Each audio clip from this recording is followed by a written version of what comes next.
Welcome, zombie fans, to this week's episode of Reanimated.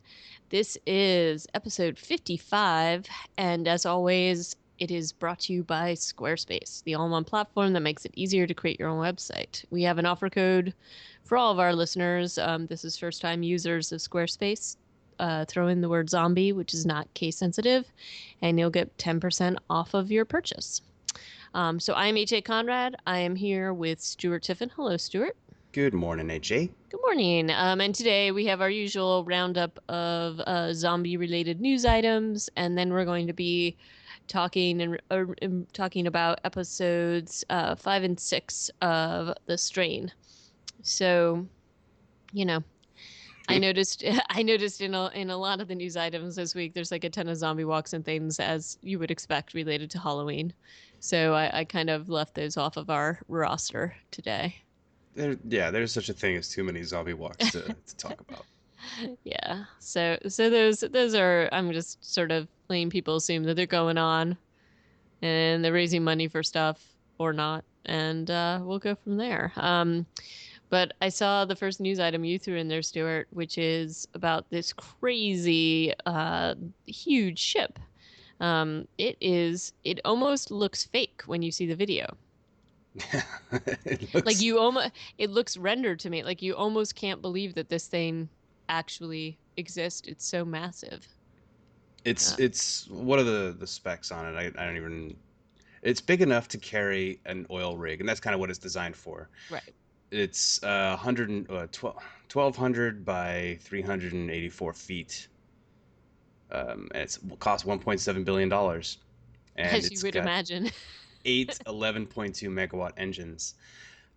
It is big enough to house, in one way or another, I think, like an entire town.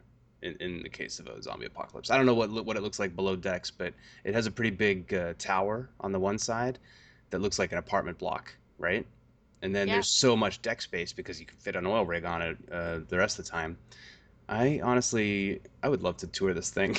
I know. No, it looks amazing. And there's like 3 different videos where you can watch it sort of in action, picking up the oil rig and all of that stuff. It is really impressive. And I also saw that they were in the works in terms of building an even larger boat, which is crazy. Because this is like, it looks so. It doesn't look like it even moves on the water. It's so big. Yeah, it looks just like a pier that's kind of out by itself. It's crazy, and it's a catamaran, so it's I don't know. It's usually when I think of catamarans, I think of like something kind of sleek that's on a lake and has a cooler and some happy people on it. This is the size of a small town. Yeah, this is a very different catamaran. So, and yeah, no, so I agree with you. I think this thing could be a good refuge if you needed to have it. It's I'm definitely sure it's not gas. It's probably a bit of a guzzler. So no, really. you'd probably just want to anchor it offshore, far offshore somewhere. But then I have a feeling you could make it work. Yep, yep. And also, in other zombie fortress news, did you happen to be able to read the article about the tiger log cabins? Yeah, I did. Which is That's like kind of crazy. It's a UK builder, and they basically have put out this model for a zombie fortification cabin. And so it's really geared towards zombie fans, and it has a 10-year warranty just in case, I suppose, which will prevent I don't know. I guess give you some sort of peace of mind, but it protects from voodoo zombies, brook zombies, and fast infected zombies. I like that Max Brooks even gets a mention in there. That's pretty funny. Yeah, it's ridiculous. Yeah. But this is, definitely not for the cost conscious minded because it ends up being about $113,000 to build this. But you could also pay for some upgrades, which, um, solar panels, I think, is part of their upgrade, which I feel should be part of it. No? Also, like the closed circuit security cameras and And then for another 4K, they'll give you a riot suit with gas masks. This is a little terrifying. I don't know. What do you think? What's terrifying is that there's a living room that comes with turntables and Xbox hookups. Yeah, that too. That I too. thought it looked like in the graphics on their website, it looked like turntable. I was like, is that turntable? No, that's got to be like a stove. No, it was Hmm. actually turntables. And if you go to their website, that has some reviews, which are all clearly fake and written by people like Shaun of the Dead, who Ha ha calls ha. it the Winchester of log cabins. Oh God. Um, Stephen Flyboy Andrews. This log cabin is amazing. Although I'm sure the military would try to stop flesh eating zombies taking over the world, I feel far safer in this than anything else which could be provided. Mm, And then they also have a review from a zombie who only gave it 1 star. I, nice. I officially hate this zombie proof log cabin because he's a zombie. Get it? He's a zombie. Yes, I get it. Do you I get the get joke? it. It's a I joke, right? get it. Okay. Either way, yeah, this is dumb. Yeah, but I mean, you know. My only real one of my other nitpicks is that they advertise having a garden section to grow vegetables, Yep. and if you look at the specs, like it's basically, yeah, it's a tiny little alley. I think it might be T-shaped inside the construction that would probably get about 45 seconds of direct sunlight a day because it's Hmm. hemmed in on every side by probably 10 foot tall structures. Right. But at least they're keeping your physical fitness in mind because they also have a gym as part of their compound. So, anyway, that's enough of that. We'll move on from the tiger cabins. Good effort, but I don't know about the design has some serious flaws. Yeah. And then in other news, I think we actually talked about this zombie survival course when it was announced. And this is sort of the trend at different schools that they're throwing, pop culture into their programming and really teaching about other stuff. But this is the Michigan State University's immersive online zombie course. Um, and it's called Surviving the Coming Zombie Apocalypse: Disasters, Catastrophes, and Human Behaviors. And some of it's interesting about they're trying to test people with what their skills for disaster management, and human behavior, and the things that they decide. And I have to say, some of it goes all out. It's some of it is like a practical portion, and they have to basically decide what to do in different scenarios. So, they'll run into like a survivor. She could or could not be infected, and people have to decide what to do. Some of this seems like an extended like Milgram experiment. Did you get that, Stuart? It just felt like some of it's like, oh, let's see what these group of people do when confronted with this, and in some cases they like decapitated the woman or pretended to, that kind of Hmm. thing. In others, they let people join in, and they have really good actors apparently that are um, participating in this. So it was basically to see how these different people react depending on the situation. There was a lot of thought that went into it, but I also think, you know, yes, I guess some of it does like directly affect how people react to these situations, but a zombie apocalypse has different rules, you know? So I don't know how I feel about this. Yeah, I guess you don't want to draw too many parallels between that fictional Right. world and our world, obviously, because. Right, right. So there's like there's pieces where he's like everybody needs to work together, and then there's another one, but you need to run faster than everybody else, and it's kind of like that's a little bit at odds with Hmm. each other. So anyway, interesting in any case, looking at the makeup of the course, but I I think think, I still. yeah, there's things to be learned from this. Hmm. They might learn, however, that it's a bad idea to try and teach people how to survive in a Yes. zombie apocalypse during a non-zombie apocalypse. Indeed, indeed.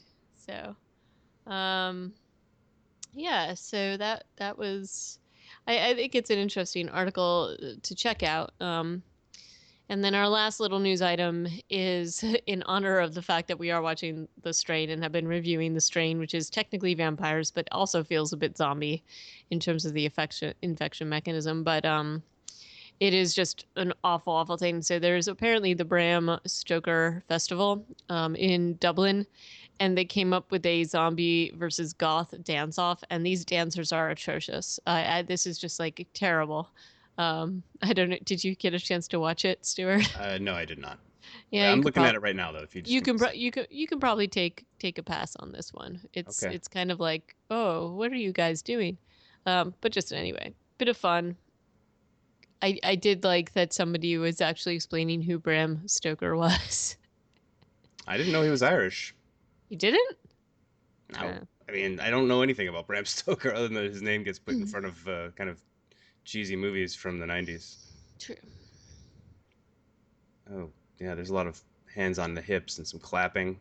Yeah, it's not good. It's not good. And I was like, wow, the fact that this even made it into a news article is impressive. But anyway, leaving that aside, The Strain episodes 5 and 6. Did you rewatch this? Yeah, I did. Uh, Yep. So what we're looking at are episodes. Episode 5 is called Runaways, and both of these, I don't know if you noticed, are directed by none other than RoboCop, Peter Weller, yes, I did notice that. which is super cool. And it's funny because he's still acting. Like he's on Sons of Anarchy this season, and I'm Yep. watching him play the role of what his crooked cop or whatever he plays in that show. And I'm also watching him or watching his work at least in the Stand, which is not the Stand. I wish the Stand, the Strain. The So Strain. this was kind of cool. I think he does. I don't know if he does more than just these two. I think he does a couple more this season too, which is funny. Yeah. Oh yeah, and Um, then the episode 6 is called Occultation, but we'll get to that. um, I actually thought that these episodes were a lot less, disjointed, I think, than a couple of the previous episodes. It just felt like they had a little the way the storytelling went, I felt flowed a little bit better. Um, so we basically are seeing the progression of the virus or the disease, whatever you want to think about it, in some of the survivors. So uh, Gabriel Bolivar, who's the goth rock star, um, he's having some tough times. He's basically his agent or his handler has called in a urologist to basically check him out, and she shows up, and she's very, um, business as usual, but then sees how it's progressing in him, and clearly is going to bite it. We also see um, the housekeeper Neva, who is the housekeeper of the lawyer Joan Luss, and we see the progression with her. Um, and it's it's kind of one of those things like Neva kind of sees something that's wrong with Joan. And one of my favorite parts is when Joan is like, I think there's something in my eye. And it's actually like the weird flipping of the eye, the inner eyelid close opening and shutting, and he was like, oh no, it's okay, it's all right, and then like slowly backs away as any normal person would probably do. It's Like refreshing to have a character like Neva, honestly, in the show. In any horror show, when so many people are doing like the dumbest thing possible, right, and Neva's doing like the smart thing. She's yeah. like kind of being a little bit shifty, like not telling her that I just saw your second eyelids close. But and then she's like, "Okay, kids, we're going on a field trip," and she's just like, "We're getting the hell out of here," and that's one of the Yeah. smartest things you could do. Yeah, and I mean, she's just kind of like, yeah, you're sniffing your children, something's totally going wrong here, That and it's definitely was creepiest. Goodbye to your kids scene. Takes the cake. yeah, It's yeah. just So I mean, I found her character to be totally refreshing. And as you said, when you see so many people doing stupid things, actually having a character that's she isn't quite sure what's going on, but she know like her instincts are correct.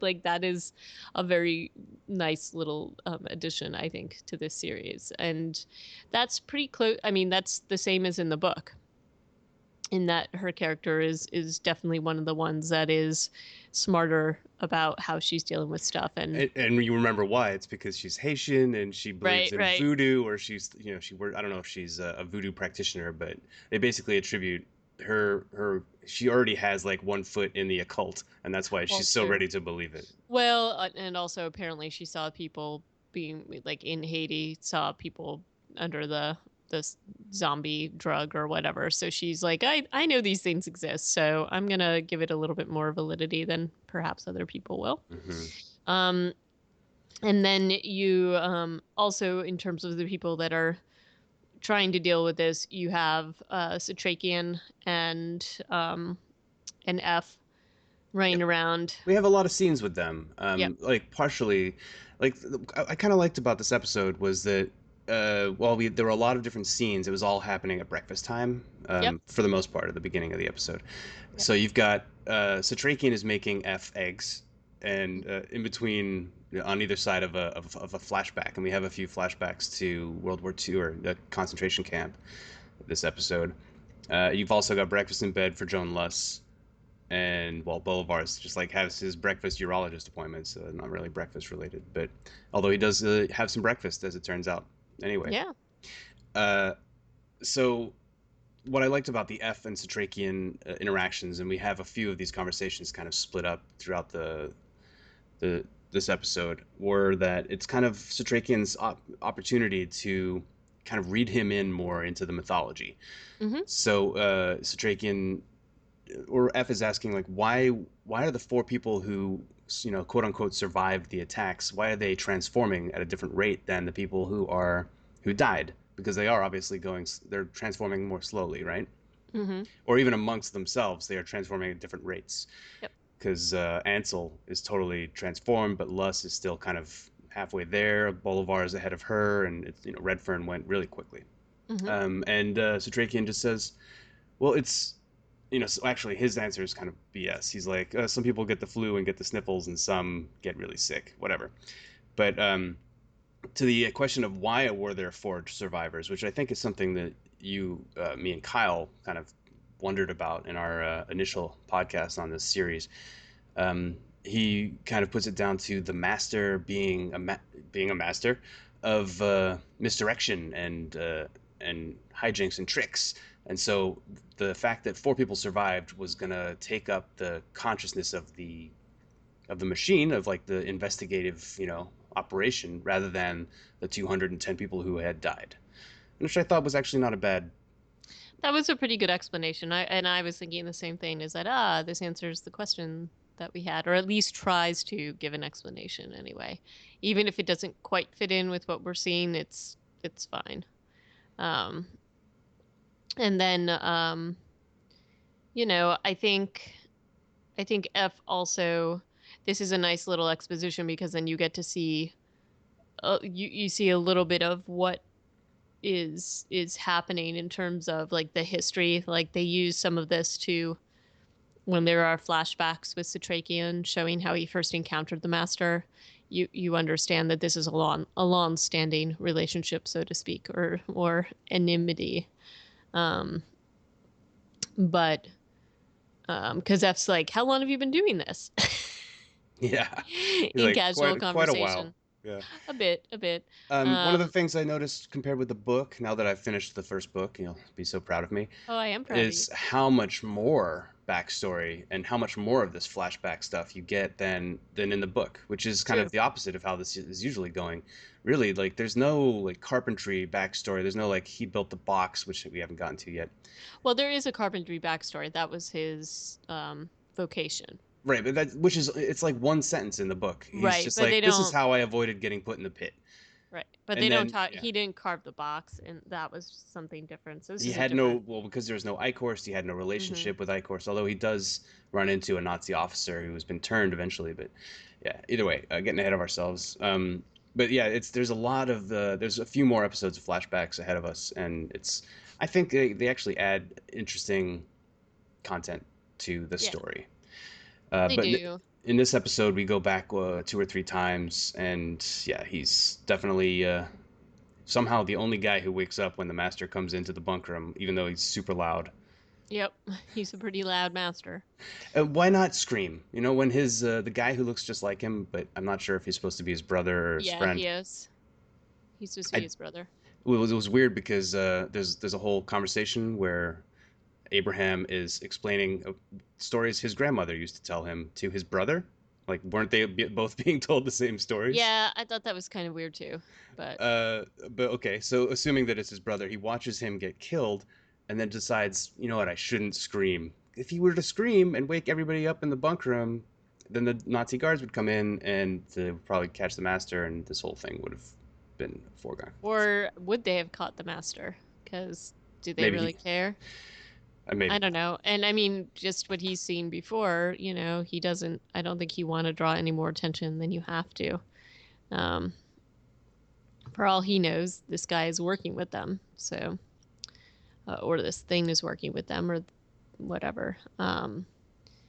And yeah, so I think that that was a nice little setup, though. At least it gives you a little bit of background, hmm and shows you the expertise that Citrakian is, or why he is sort of involved from the get go. Um, and, you know, I thought that it was a nice touch seeing him, building the box, so he knows that. Do we know if those actors were related, the ones who play young Satrakian and the guy who looks? They look identical. They I was look like, so much alike. are they I twins? I don't know, but they look strikingly alike. It's kind of freaky. Um, and then, I mean, you have F talking to Citrakian about all of this, and then he gets very much to see the full effects or the full taking over of this when they go to visit Ansel's house.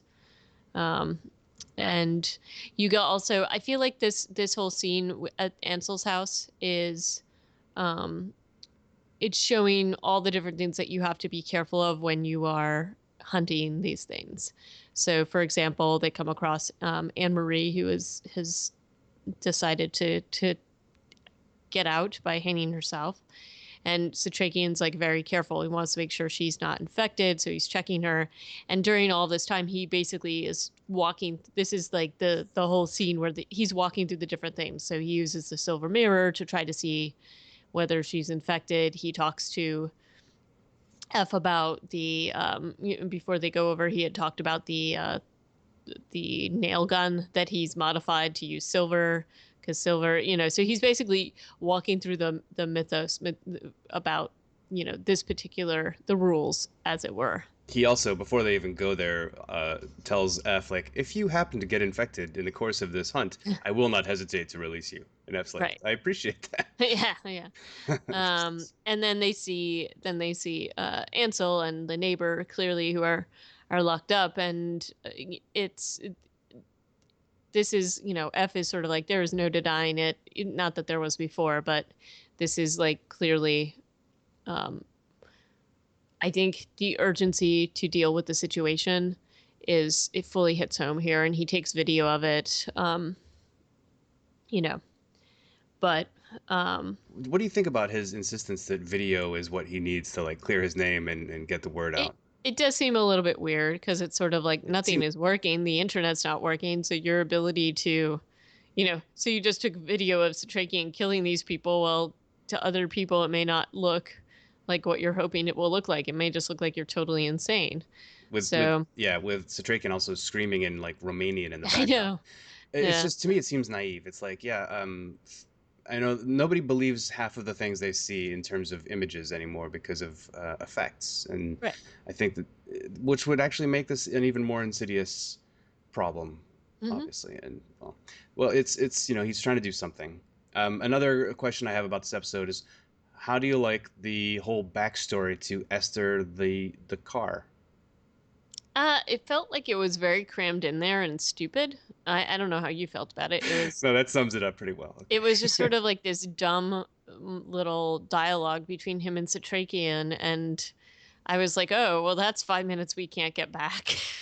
It was a little strange. And he's I feel like, I don't know if we've already watched this episode in the course of our reviews, but he's tried to tell Nora this story about Yeah, having given the Rolex, and she's like, yeah, I heard the story about the Rolex. So in yeah, that that was that like the respect, first episode. So it's like, it's, yeah, it's just also reinforcing the fact that F is kind of this tool who goes on and on about himself a lot, apparently, because he bores everyone, even people he knows really well, to death about the story of the stupid car, which we'll see how long it lasts in the show here going forward. And then we also see, a little bit more of Jim Kent as well. So F, of course, goes to try to, well, he gets arrested, but he tries to clear his name. Um, he doesn't get arrested. He tries to go into the CDC and he realizes he's a wanted man.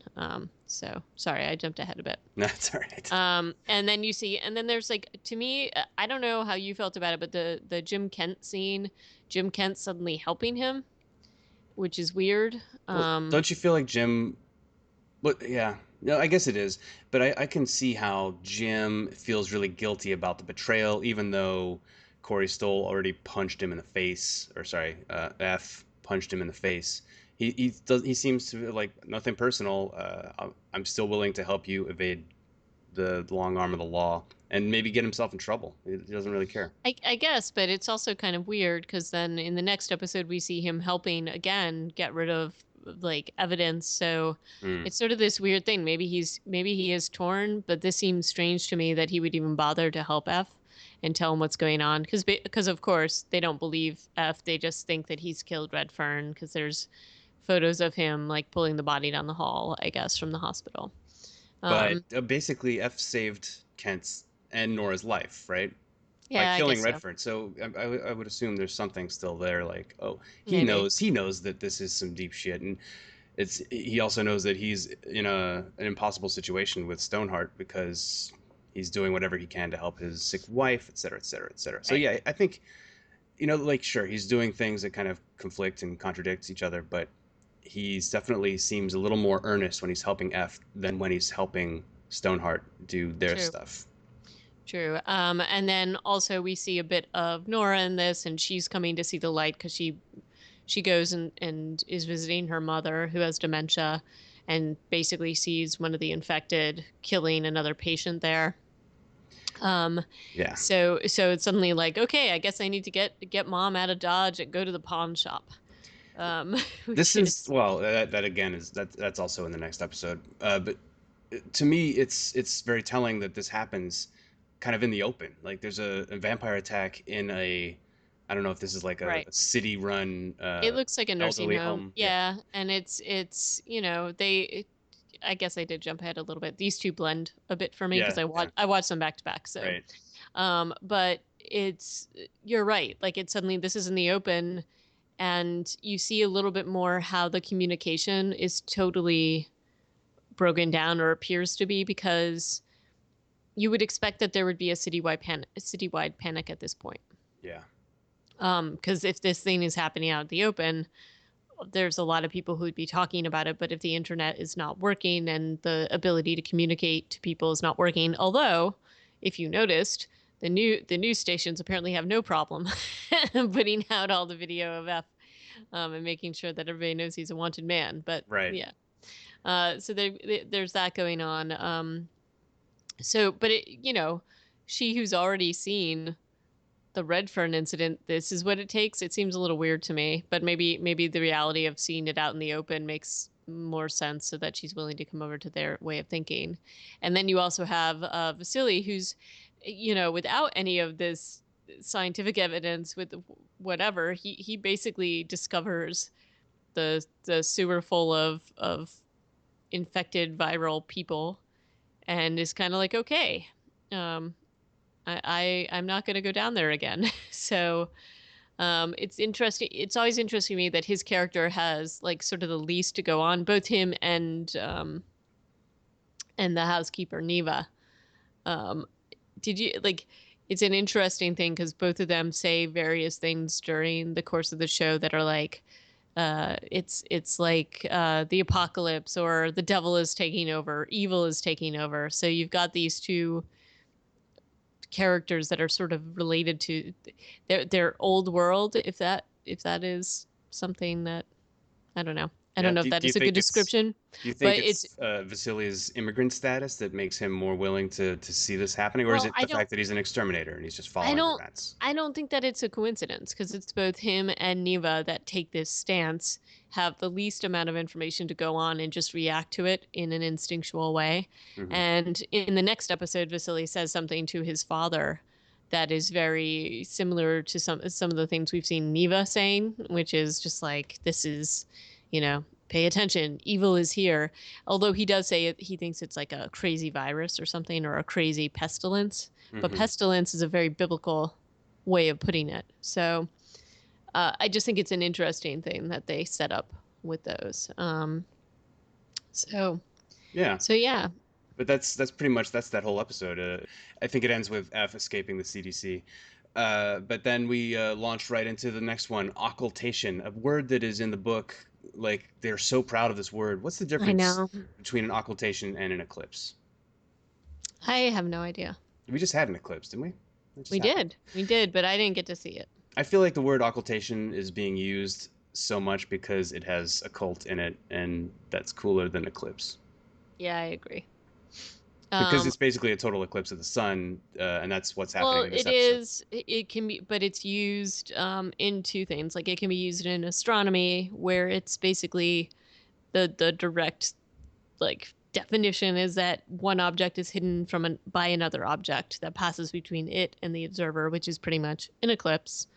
But the other way it is used is to any situation where an object in the foreground blocks from view occults an object in the background. So they're using it in two different ways. Like little misdirection as well as Yeah. eclipse. In the radio stuff, like on the news, somebody I forget one of the characters is listening to the news in a scene, and the newscaster's using the word occultation. I'm just like, I'm sorry, I don't. I'm pretty No. sure that nobody's allowed to even say that because it's not third grade English.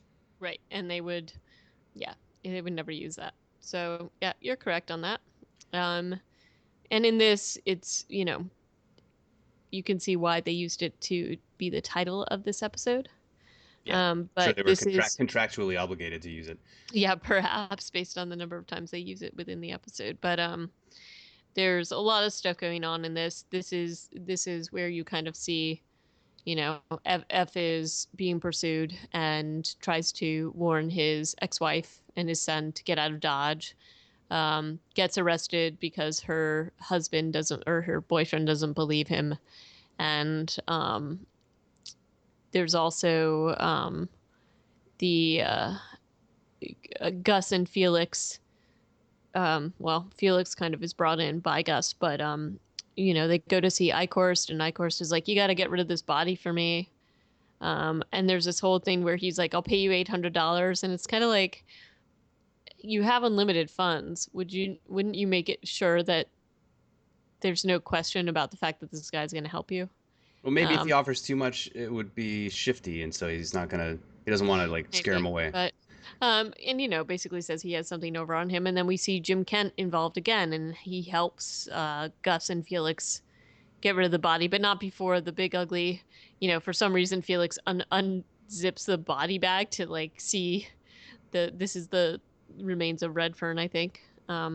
That is there, and Jim Kent just quickly pushes the ton or the whatever thing back into the bag with a stick, which is like, okay. Classic move. Um, so there's a lot of like subterfuge going on. So is it the FBI, I think that they don't fully know what's going on. They do think that this is a straightforward murder investigation, and at first you're like, are they in league with some of these other people in the CDC? But clearly they're not. They just think that they've bought into the frame up that's been put around F. Yeah, so um they got video of him dragging the body down the hallway. right. They've got the dead bishop guy at the airport, whose body everybody found, and they've got 200 missing corpses. And Right, so so and they they're think. trying to think that F was responsible for all of this somehow, or at least Right. they think that he's involved. Right. So there's all that going on, and then in the meantime, like the sort of cover up continues with the getting rid of the remains that we just talked about. What did you think of the opening scene of the episode with Icor's little feeding room? That was pretty creepy. Um, you know, I guess his Nazi ties just continue on because he's pretty creepy and sadistic. Um, and that guy's abs were unreal, though. It's good that you're noticing the real important things, like the poor food guy's abs. I thought it was weird that he has him chained up and he's using a like a little chain cranky thing to get him in position. Where when later in the episode, he obviously proves that he is way stronger than both Gus and Felix, and he could probably just hold this guy with one hand and just Yeah, and I noticed that because it's sort of like, why are you doing this? Is it just creepier? think He I think also it's had, just, yeah, more tortury that way. I guess, more torture. Did you also notice like the guy has a bunch of like energy drinks by him, Yeah. which I thought was like, okay, it's kind of weird. Had we seen that character before? No, this is, I think Just a all of random this, food this eating is, yeah, person? this is just to show us that this is how Eichhorst, he's not Rolls. out on the street eating, but he is kind of like a weird serial killer. I'm sure he just keeps Hmm. this guy for weeks at a time before Right. doing him in. Um, and then yeah, so this is the sort of episode where you sort of not you sort of you see things just starting to spiral out of control. Um, Yeah, definitely. because now you're seeing. Although, did you find it odd that they used the eclipse here? Because it felt in the book like it was earlier in the timeline. Maybe I'm wrong. Um, This is still only what, 1 or 2 days since the plane, yeah. I think. I mean, Um, it's just that there's been a lot of, yeah, we're Stuff on going it's on. episode 6 and we're just getting, yeah, it does seem kind of long. But obviously the eclipse is what makes everything kind of go off the rails because suddenly we've got vampires out in the streets. Right. And so you're seeing them out in the public. So Nora had seen them at the nursing home, and she also gets a visit from the FBI or the authorities, and basically makes the connection that anybody who has any knowledge of this, because she sees that F was arrested, is going to be silenced. So she gets her mom going. I was kind of thinking her mom was going to let people in the minute that she turned to like pack, They but tried to do that, make us think that at least.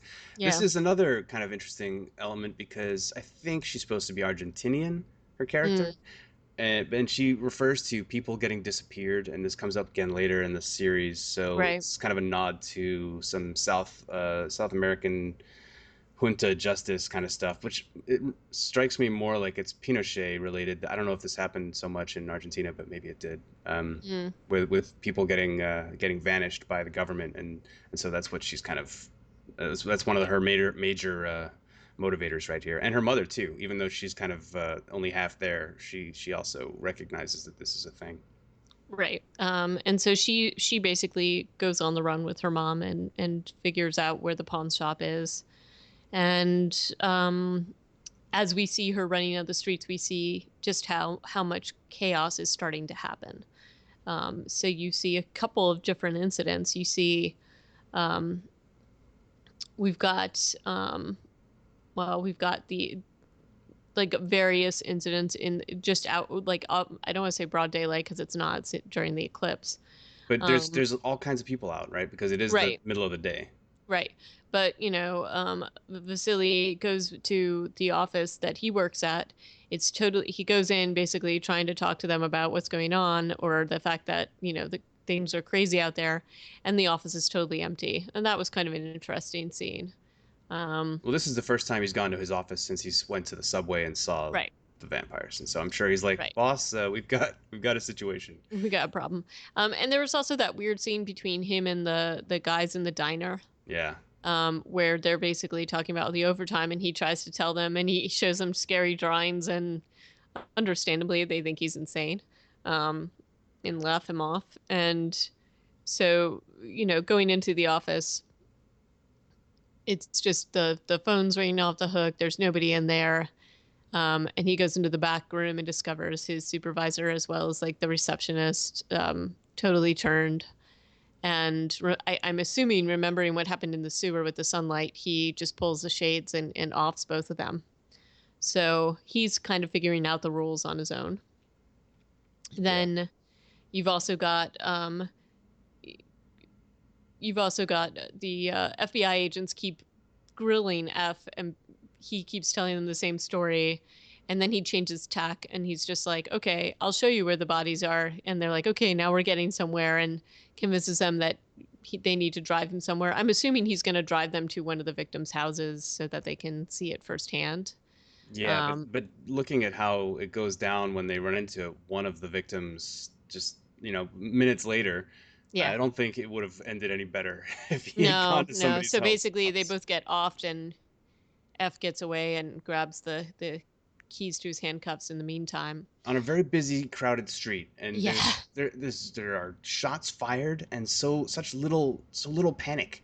As a New Yep. Yorker, can you attest that this would be normal behavior? No. Somebody pulls a gun in a crowded street in New York, and nobody's No. gonna scream and run away, and nobody's No. gonna I get out of their mean, car. people are kind of running away, but they're kind of like, I don't know, they look kind of like they're stymied and just staying there.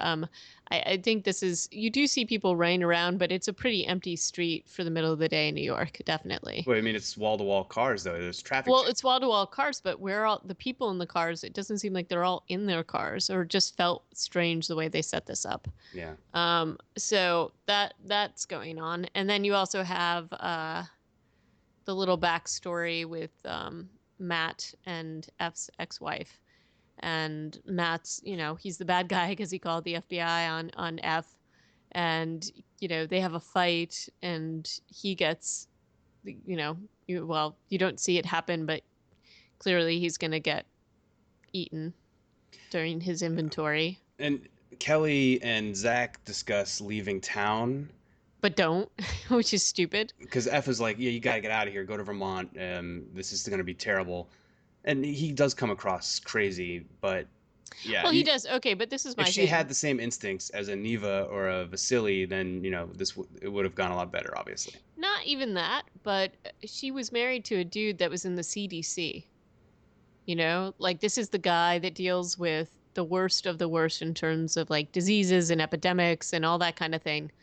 Whether he sounds crazy or not, I think that I would probably take him seriously Hmm. in terms of something like this. And if he says that it's bad enough to get out of town, I don't know that I'd be staying there with my kid. I don't. The problem is that the only time she really considers going is kind of to piss off Matt. Right. So obviously she's not really believing it at all. Well, anyway, she's a Dumas, and like her character annoyed me in the book as well as here, so I wasn't surprised they went that way. Um, Instead, she turns to her friend Diane, who who apparently lives in hates Queens and is never leaving never leaving Queens. Queens and hates all men. Like Yeah, all the time. She's always like, yeah, they're all jerks, and she thinks that F is a jerk, and she thinks that Matt needs to be reminded of what his place is and yeah, stuff like yeah. this. And then she reminds her that F has this thing going on with Nora, which at least in the book didn't happen till I think after they had already, parted ways. So it's just like, okay, I don't know. She's an annoying character too. Um, and I don't know. It's that was the most annoying part of this episode is the Kelly pieces to me. And then we also have um, the Gus and Felix side story where, it's also kind of weird. So you had F in the middle of the street with FBI people shooting, Hmm. nobody showing up and whatever, and then suddenly there's like an alley scene with Gus and Felix. They get attacked by the same guy. It's Dr. Bennett who is turned, and suddenly the police show up, Yeah. which is kind of like, okay, they show up into this little alley, but not onto the street in broad daylight, as I think you pointed out. Well, that's what even Gus is laughing about. He's like, now Yeah, you get here. yeah, And we've seen that Felix got a worm in his hand, and that's just nasty. yeah. It's pretty gross. The bloodworms are disgusting. And then the gang's all back together because F, of course, goes to the pawn shop and is reunited with Satrakian, and then as well as with Nora. And it's kind of like left with, okay, now we're ready to roll. You What guys I believe me. You're ready now. And it's like, yeah, okay. One of the things I didn't get about this scene is okay. So F shows up at the pawn shop, and Satrakian's obviously relieved to see him because we forgot to mention that Satrakian goes to a house to try and kill some turned Oh people yeah, I by forgot about that part. himself, and there's too many of them, and he has a heart problem, and so he only barely gets away. So on his way back to the pawn shop, he's in a cab, and he sees that F has been arrested because the cab's internet TV thing is working just fine, as you pointed out earlier. Yeah, Uh, anything and then related he to F is working just fine. Yeah, And he tries to recruit the cab driver for half a second, and the cab Yeah, driver's that like, was kind "Dude, of you weird. can't cure crazy." Yeah. And I think Sudrakian is like reading the writing on the wall, and he's like, "Oh, okay, I'm not gonna try and recruit you to join my vampire hunting party." So when F shows up, he's F says to him, "I'm ready to talk," which I don't understand at all because when they parted ways that morning, he was just going to show his evidence to the CDC, and then I assumed they would have gotten back together after that anyway. Right. I also thought that that was kind of strange. It was like this strange thing. You never got the sense that They uh didn't part on bad terms or no, and there was never to me there was never a question that F didn't believe it. yeah.